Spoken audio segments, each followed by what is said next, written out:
Welcome back to Happily Ever After Storytime. Today we are reading The Runaway Pea Left Behind, written by Kjartan, Poskitt and Alex Willmore.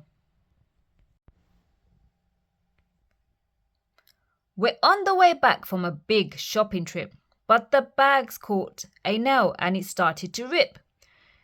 Droppity plop, now what could that be? All on his own, it's a left behind pea. Help, the pea shouted, don't go without me. But the carrots all laughed. It's your fault, don't you see? If you weren't so tiny, you wouldn't fall through. You're too small to matter. We can't wait for you.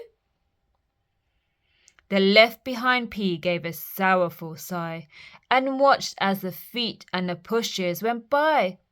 Who wants to go home in a bag anyway? I'd rather be small and have fun any day. Suddenly, down came a boot with a bump. It shook up the ground and made the pea jump. Then right out of nowhere, a skateboard came past. The pea landed on it and shot off so fast.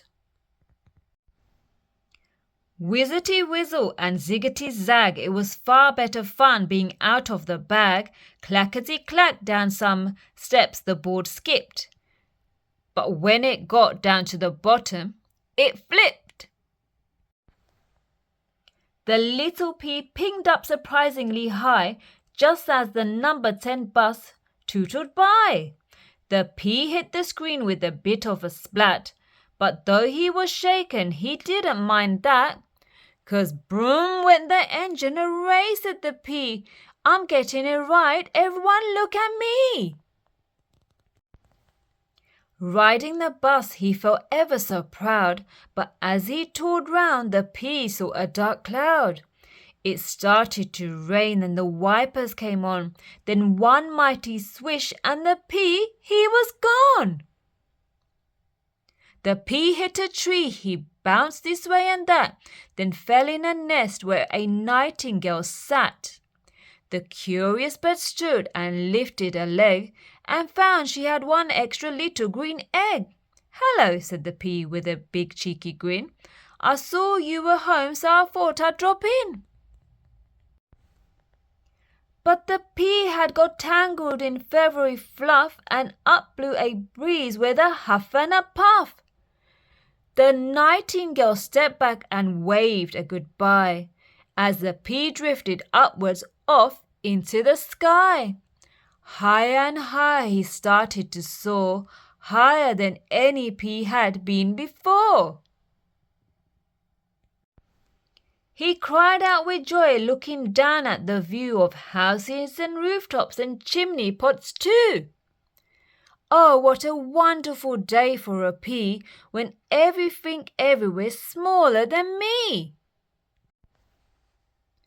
Below was a pitch with a game underway. What fun, said the pea. I wish I could play. He wiggled around to keep watching the ball, but the fluff came untangled and let the pea fall.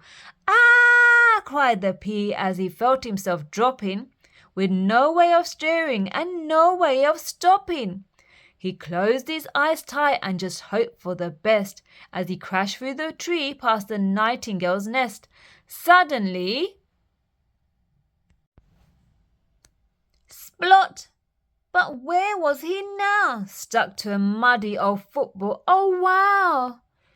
Peep went a whistle, then biff went a boot, and straight at the goal mouth the football did shoot. The crowd who were watching all gave a great roar. Hooray! The pea shouted. I'm going to score. But the net had a hole and the ball didn't stop till it hit a sharp spike on the fence and went pop. The pea was sent flying so hard by the blast that he knocked off a flower pot smash as he passed.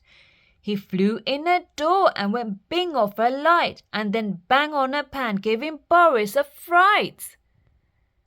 He bounced off a washing bag full of old socks and rolled to a stop in a big wooden box. His fun was all finished, he felt so dejected. Then got a strange feeling that he'd been expected. "Hello," said a bean. "How d'ye do," said a sprout. "This is where all the cool veggies hang out." But then overhead they all heard a loud rumbling, and out of the shopping bag carrots came tumbling. "Get out of our way," they yelled as they fell. "We're fresh from the shops, but the rest of you smell." "That's rude," said the sprout, "and it's not even true. We've got a new friend here who's fresher than you." The carrots complained, "It's the pea, that's unfair. We left you behind us. How did you get it?"